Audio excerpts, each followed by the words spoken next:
Banning smoking in bars.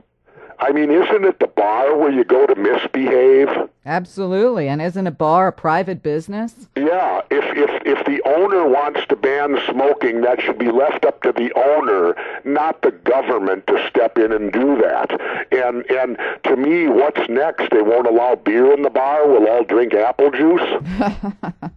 I agree, and I try to make that point to people. This is a private business that spent all kinds of money to be, in code with what they had to do if you have a smoking section or you don't.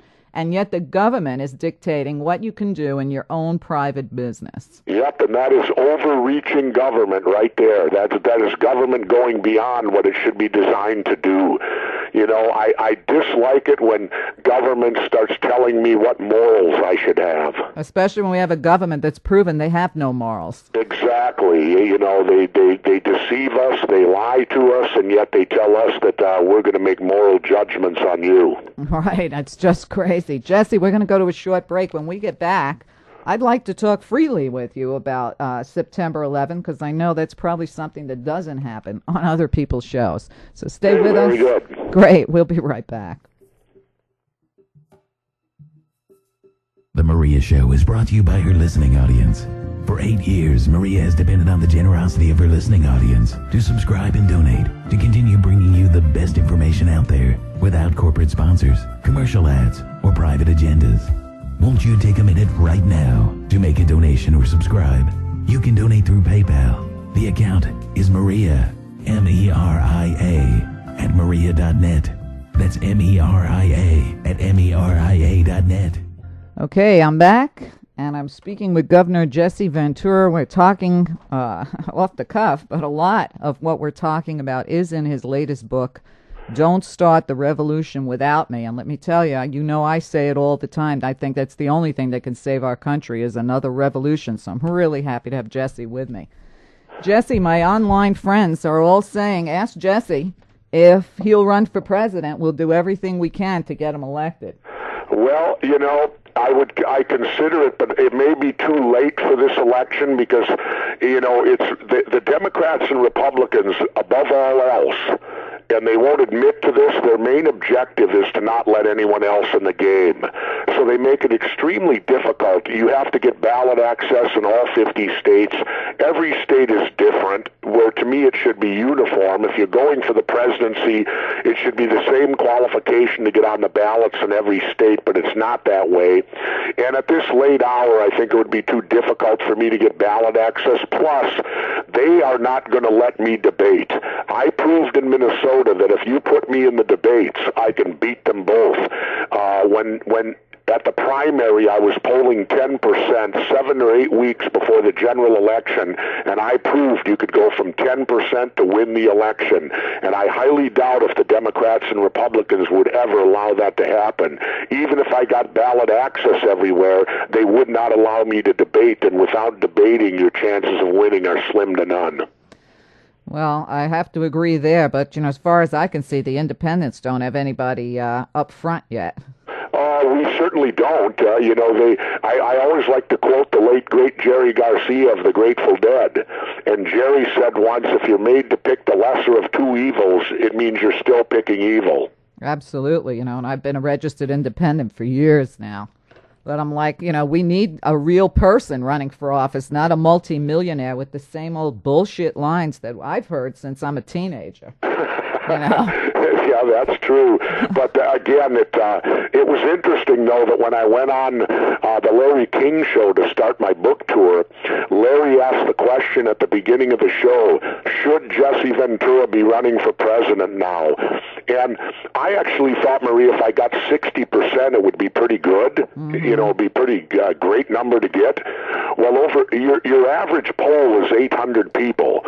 15,000 people went online or called Larry King, and I ended up 88% of the 15,000 said that I should be running for president right now. I'm telling you, I really think we could make it happen. I'm sure you can get volunteers throughout the country to do whatever it would take to get you in and out of debates. Well, there is one mechanism, and I had somebody from the Libertarians contact me, and they said that their convention is in May, and he made me, I don't know if this is true, but he claims they have ballot access in all 50 states.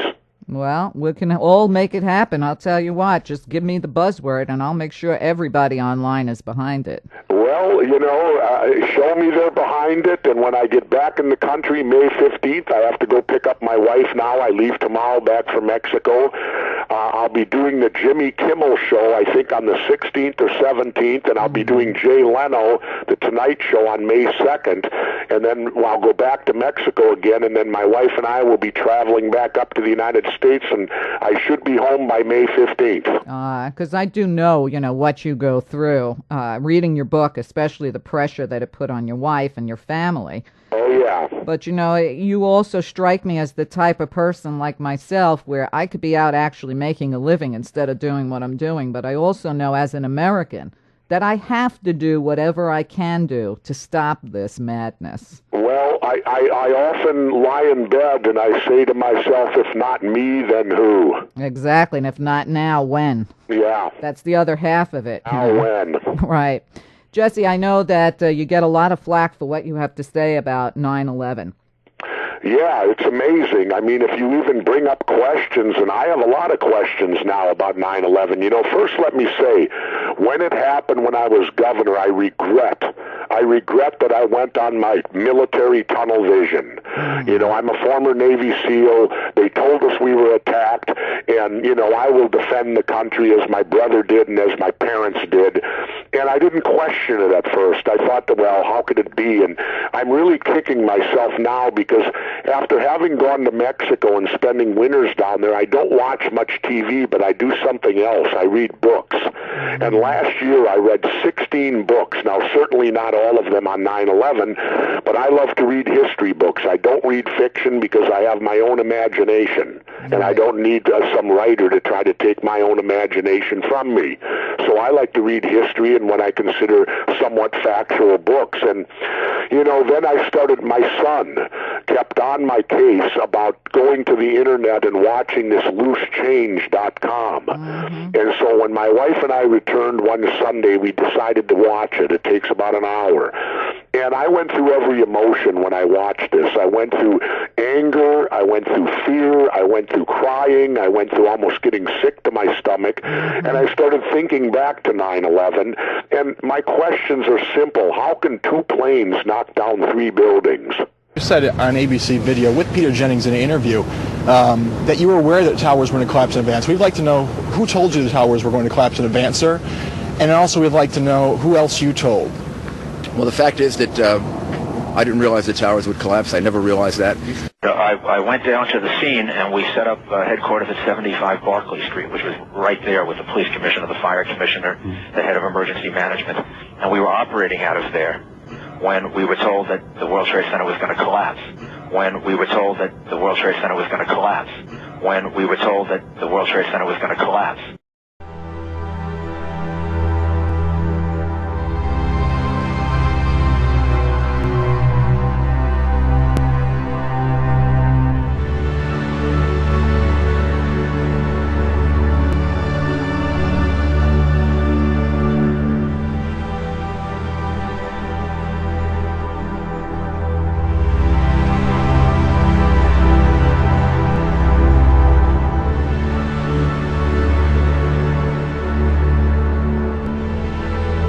Well, that's a new one to me. I'd have to, obviously I'm open to anything that's based on fact and evidence, and if somebody has evidence, I'll take a look at it.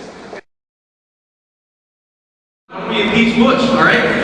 Also, were you a member of Stolen Groves College and Bush? Were you in the same secret society? That's all right. Let me answer his question. Excuse me, were you arrested? Whoa. Is anybody watching this? Come up here and swear me in as president. Why are they arresting me? Can someone do something here? Let me just say that. Arrested? Because it's a very important question. What did I do? Get off me! You know what?